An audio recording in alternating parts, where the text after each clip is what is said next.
ನಮಸ್ಕಾರ, ನ್ಯೂಸ್ 26ಗೆ ಸ್ವಾಗತ. We wanted to present one of a unique, one of a kind case. ಈಗ ಈ ಚಿಕ್ಕ ಮಗು 5 ವಾರ ಹುಟ್ಟಿದ ತಕ್ಷಣ 5 ವಾರದ ಮಗು ನಮ್ಮ ಹಾಸ್ಪಿಟಲ್ಗೆ ರೆಫರ್ ಆಯಿತು. 5 ವಾರ ಇದ್ದಾಗ ರೆಫರ್ ಆಯಿತು. So the child presented at 5 weeks. Child was referred by another doctor, another ophthalmologist. ಇನ್ನೊಬ್ರು ಕಣ್ಣಿನ ಡಾಕ್ಟರ್ ನೋಡಿದ್ದು. ಅದೇನಾಯಿತು ಅಂದರೆ ಈ ಪೇರೆಂಟ್ಸು ಮಗು ನೋಡಿದಾಗ ಹುಟ್ಟಿದ ಮಗುಗೇನೆ ಬಲ್ಗಣ್ಣಲ್ಲಿ ಪಾಪೆನಲ್ಲಿ ಬಿಳಿಯಾಗಿ ಏನೋ ಕಾಣಿಸ್ತಾ ಇತ್ತು. ಸೊ ಇದೇನು ಕಣ್ಣು ಬಿಳಿಯಾಗಿದೆಯಲ್ಲ ಅಂತ ಅವರು ಮನೆ ಹತ್ರ ಇರೋ ಡಾಕ್ಟ್ರು, ಕಣ್ಣಿನ ಡಾಕ್ಟರ್ ಹತ್ರ ತೋರಿಸಿದ್ರು. ಅವರು ಡಾಕ್ಟರ್ ನೋಡಿಬಿಟ್ಟು ಇದು ಮೋಸ್ಟ್ಲಿ ಪ್ರಾಬ್ಲಮ್ ಇದೆ, it may be cataract. So ನೀವು ಹೈಯರ್ ಸೆಂಟ್ರಿಗೆ ಹೋಗಿ ನೇತ್ರಧಾಮ ಹೋಗಿ ಅಂತ ಇಲ್ಲಿ ಕಳಿಸಿದ್ವಿ. ಯಾಕಂದರೆ ನಾವು ನೇತ್ರಧಾಮನಲ್ಲಿ we do all the complex cases. ಬೇರೆ ಕಡೆ ಕೇಸ್ಗಳು ಮುಟ್ಟದೇ ಇರೋ ಕೇಸ್ಗಳು ಇಲ್ಲಿ ಬರುತ್ತೆ. So we handle that. And ಈ ಪೀಡಿಯಾಟ್ರಿಕ್ ಕ್ಯಾಟ್ರಾಕ್ಟ್ಸು ನಾನು ಸುಮಾರು ಈ 30 ವರ್ಷದಿಂದ ಮಾಡ್ತಾಯಿದ್ದೀನಿ. ಸುಮಾರು ಮಕ್ಕಳು ನಾನು ಕ್ಯಾಟ್ರಾಕ್ಟ್ ಮಾಡಿರೋರೆಲ್ಲ ಈಗ ಇಂಜಿನಿಯರ್ಗಳು, ಡಾಕ್ಟ್ರುಗಳೆಲ್ಲ ಆಗಿದ್ದಾರೆ. ಸೊ ಮಗು ಬಂದಾಗ ನೋಡಿದಾಗ ಬಲ್ಗಣ್ಣಲ್ಲಿ ವೈಟ್ ರಿಫ್ಲೆಕ್ಸ್ ಇತ್ತು, ಅಂದರೆ ಪಾಪೆನಲ್ಲಿ ಫುಲ್ ವೈಟ್ ಆಗಿತ್ತು. ಸೊ ಈ ಚಿಕ್ಕ ಮಗುನ ಎಕ್ಸಾಮಿನ್ ಮಾಡೋದು ಕಷ್ಟ, ಚೆಕಪ್ ಮಾಡೋದೂ ಕಷ್ಟ. ಸೊ ಅದು it needs lot of expertise even to check the eyes for the child.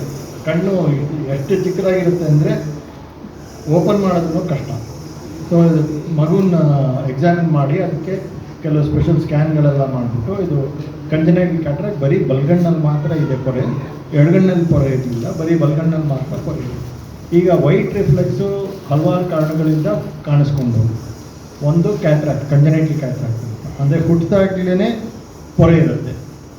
ನಾರ್ಮಲಾಗಿ ನಾವೇನು ಪೊರೆ ಅಂದರೆ ವಯಸ್ಸಾಗಿರೋರಿಗೆ ಬರುತ್ತೆ ಪೊರೆ ಅಂತ, ಬಟ್ ಹುಟ್ಟೋ ಮಗುಗೂ ಪೊರೆ ಇರ್ಬೋದು. ಇದಕ್ಕೆ ನಾವು ಕಂಜನೈಟಲ್ ಕ್ಯಾಟ್ರಾಕ್ಟ್ ಅಂತ ಹೇಳ್ತೀವಿ.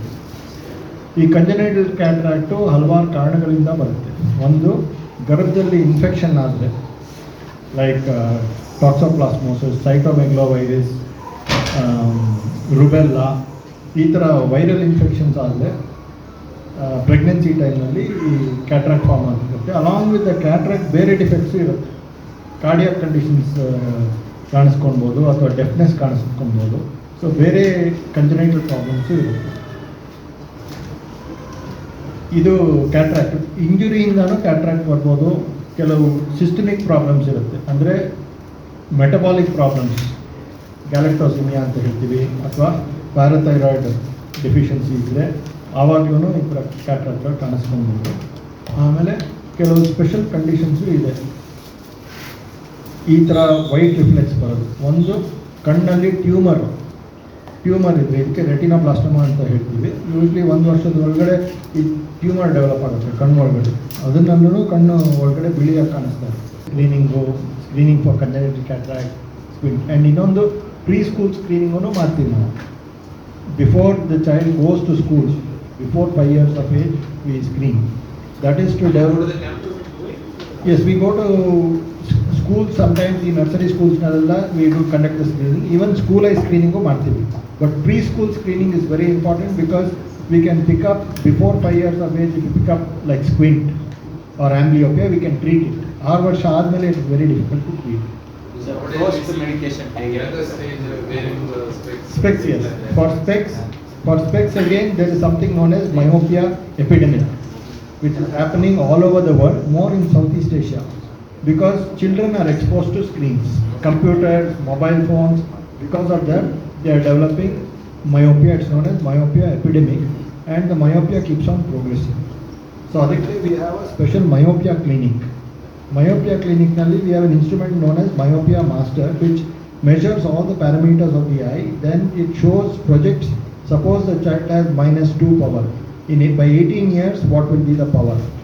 And we have certain treatments for children to reduce the progression of myopia. We have certain drops and also special spectacles. These are known as lenslet glasses. These are special spectacles for children to reduce the development of myopia. So that's a different issue, the myopia epidemic. So Good morning and namaste to all of you. Thank you, Dr. Ganesh. As you all know, pediatric anesthesia ಅಂದರೆ ಮಕ್ಕಳ ಅರಿವಳಿಕೆ ತುಂಬಾ ಅದು ಸೂಕ್ಷ್ಮವಾದ procedure and you required very highly skilled anesthesiologist with lot of expertise and somebody who has done lot of pediatric anesthesia. Knowing that the child was just 7 weeks, 1.5 months, is a very, very high risk procedure for anesthesiologists. Yake andre we can divide it into 3 parts. There is a pre-anesthetic period, anesthesia period, and a post-anesthesia period. Pre-anesthesia period nalli what are the challenges? Idu congenital cataract. Idu ಹುಟ್ಟಾಗೆ ಬಂದಿರೋ ಪೊರೆ. So ಇದರ ಜೊತೆ various congenital syndromes ಅಂತ ಇದೆ. So it can be part of various ಜನ್ಮಜನತ ದೋಷಗಳು. ಜನ್ಮಜನತ ದೋಷಗಳಂದರೆ ಒಂದೊಂದ್ಸತಿ down syndrome ಇರುತ್ತೆ, ಒಂದೊಂದ್ಸತಿ ಮಾಫನ್ ಸಿಂಡ್ರೋಮ್ ಇರುತ್ತೆ, ಡಾಕ್ಟರ್ ಹೇಳಿದ್ರು ಗ್ಯಾಲಕ್ಟಿಸೀಮಿಯಾ ಅಂತ ಇರುತ್ತೆ. So there are many 15 to 25 syndromes. So ಈ ಪ್ರೀ ಆಪರೇಟಿವ್ ಪೀರಿಯಡ್ನಲ್ಲಿ ನಾವು as anaesthesiologist pre anaesthetic evaluation ಅಂತ ಮಾಡ್ತೀವಿ. ಪ್ರೀ ಅನೆಸ್ಥೆಟಿಕ್ ಇವ್ಯಾಲ್ಯೂಯೇಷನ್ನಲ್ಲಿ ನಾವು ಡೀಟೇಲ್ಡ್ ಹಿಸ್ಟ್ರಿ ತಗೋತೀವಿ, ಪೇರೆಂಟ್ಸಿಂದ family history, during the pregnancy ತಾಯಿಗೆ ಏನೇನು ಪ್ರಾಬ್ಲಮ್ ಇತ್ತು, ಆಮೇಲೆ ಹುಟ್ಟಿದಾಗಿಂದ ಮಗು ಹೇಗಿದೆ, ಇಸ್ ದ ಚೈಲ್ಡ್ ಥ್ರೈವಿಂಗ್, ಆಮೇಲೆ ಇನ್ನೊಂದಂದರೆ is the heart okay. Usually congenital cataract is associated with cardiac disease, some cardiac anomalies ಇರ್ಬೋದು. ಸೊ ನಾವು ಕಾರ್ಡಿಯಾಲಜಿಕಲ್ ಇವ್ಯಾಲ್ಯೂಯೇಷನ್ನು ಮಾಡಿಸ್ಬೇಕು, ಆ ತಪಾಸಣೆ ಮಾಡಿ ಅದೆಲ್ಲ ರೂಲ್ ಔಟ್ ಮಾಡಿ. ಇನ್ನೊಂದು ಅಂದರೆ ಏರ್ವೇ ಪ್ರಾಬ್ಲಮ್ಸು ಇರ್ಬೋದು, associated airway problems with congenital cataract ಇರುತ್ತೆ. ಸೊ ನಾವು ಡೀಟೇಲ್ಡ್ ಎಕ್ಸಾಮಿನೇಷನ್, ಇನ್ವೆಸ್ಟಿಗೇಷನ್, ಇವ್ಯಾಲ್ಯೂಯೇಷನ್ ಮಾಡಿ ಪೇರೆಂಟ್ಸ್ಗೆ ಎಕ್ಸ್ಪ್ಲೇನ್ ಮಾಡ್ತೀವಿ, ಈ ಥರ ಅನೆಸ್ಥೀಸಿಯಾ ಇಷ್ಟು ಬೆನಿಫಿಟ್ಸ್ ಇರುತ್ತೆ, ಈ ಥರ ರಿಸ್ಕ್ಸ್ ಇರುತ್ತೆ, and these are the alternatives. ಈ ಥರ ನಾವು ಕನ್ಸೆಂಟ್ ತೊಗೊಂಡು ಎಲ್ಲ ಡೀಟೇಲಾಗಿ ಈ ಅನೆಸ್ಥೀಸಿಯಾ ಬಗ್ಗೆ ಎಕ್ಸ್ಪ್ಲೇನ್ ಮಾಡ್ತೀವಿ. ಆಮೇಲೆ ಮಗು ಬಂದಮೇಲೆ ಅವತ್ತಿನ ದಿವಸ ನಾವು ಫಾಸ್ಟಿಂಗ್ ಇಡಬೇಕಾಗತ್ತೆ. ಮಗು ಯೂಶಲಿ ಇಷ್ಟು ಚಿಕ್ಕ ಮಗಳು ಜಾಸ್ತಿ ಮಕ್ಕಳಲ್ಲಿ ಜಾಸ್ತಿ ಫಾಸ್ಟಿಂಗ್ ಇರೋಕ್ಕಾಗಲ್ಲ, ಬಿಕಾಸ್ ಅವ್ರ ಗ್ಲೂಕೋಸ್ ತುಂಬ ಬೇಗ ಕಮ್ಮಿ ಆಗುತ್ತೆ, ಆಮೇಲೆ ಆಮ್ಲಜನಕ ಕೊರತೆ ಆಗುತ್ತೆ, ಬೇಗ ಡಿಆಕ್ಸಿಜನೇಟ್ ಆಗ್ತಾರೆ. So these 2 things are very critical for the anesthesiologist. So during anesthesia most important thing is airway management. ಅಂದರೆ ವಾಯು ದಾರಿ ಇರುತ್ತಲ್ಲ ಅದನ್ನು ಮ್ಯಾನೇಜ್ ಮಾಡೋದು ತುಂಬ ಪುಟ್ಟದಾಗಿರುತ್ತೆ. ಮಕ್ಕಳು are not miniature adults. Very very important to know they have unique anatomy, unique physiology which is very very sensitive, and the organs ಸ್ವಲ್ಪ immature ಆಗಿರುತ್ತೆ, ಇನ್ನೂ ಅಷ್ಟು ಮೆಚ್ಯೂರಿಟಿ ಪಡೆದಿರಲ್ಲ ಮಕ್ಕಳಲ್ಲಿ. ಸೊ ಲಕ್ಕಿಲಿ ಈ ಮಗು was a full term caesarean section baby. So we were lucky, ಅದು full term ಆಗಿ 9 ತಿಂಗಳಾಗಿ ಹುಟ್ಟಿರೋ ಮಗು. ಒಂದೊಂದ್ಸತಿ ಪ್ರೀ ಟರ್ಮ್ ಆಗಿ ಹುಟ್ಟುತ್ತೆ, ಅವಾಗ ಆಕ್ಸಿಜನೇಷನ್ ತುಂಬ ಸೂಕ್ಷ್ಮವಾಗಿರುತ್ತೆ. 100% ಆಕ್ಸಿಜನ್ ಕೊಟ್ಟು ನಾವು ಅನೆಸ್ಥೀಸಿಯಾ ಕೊಡಬೇಕಾಗತ್ತೆ. ಆ್ಯಂಡ್ ಆಲ್ಸೋ ನಮ್ಮ team has very highly skilled anaesthetist like doctor Murali, doctor Anoop along with me, and we have excellent anesthesia equipment for pediatric anesthesia.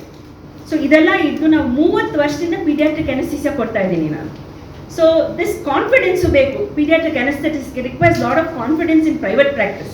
So as a team we work with this child. Another important aspect is other than airway management is temperature management. ಮಗು ಇಂದ ತಾಪ ತುಂಬ important. Air conditioning ಇದ್ರೆ ತುಂಬ ಬೇಗ ಹೈಪೋಥರ್ಮಿ ಆಗುತ್ತೆ ಮಗುಗೆ. So ಮಗುನ ಟೆಂಪ್ರೇಚರ್ ಮ್ಯಾನೇಜ್ಮೆಂಟ್ ಮಾಡೋದು, ವೀನಸ್ ಆಕ್ಸಸ್ ಅಂದರೆ ಇಂಟ್ರಾವೀನಸ್ ಫ್ಲೂಯಿಡ್ ಥೆರಪಿ ಮ್ಯಾನೇಜ್ ಮಾಡೋದು, correct amount of fluid and glucose management. This are and most important as far as cataract surgery is concerned is intra ocular pressure, ಕಣ್ಣಿನ ಒತ್ತಡ. Surgery ಮಾಡುವಾಗ ಒತ್ತಡ ಜಾಸ್ತಿ ಆಗಬಾರ್ದು, control ಕರೆಕ್ಟಾಗಿ intermediate positive pressure ventilation ಕೊಟ್ಕೊಂಡು balanced anaesthesia. ಇದಾಗಿತ್ತು latest updates.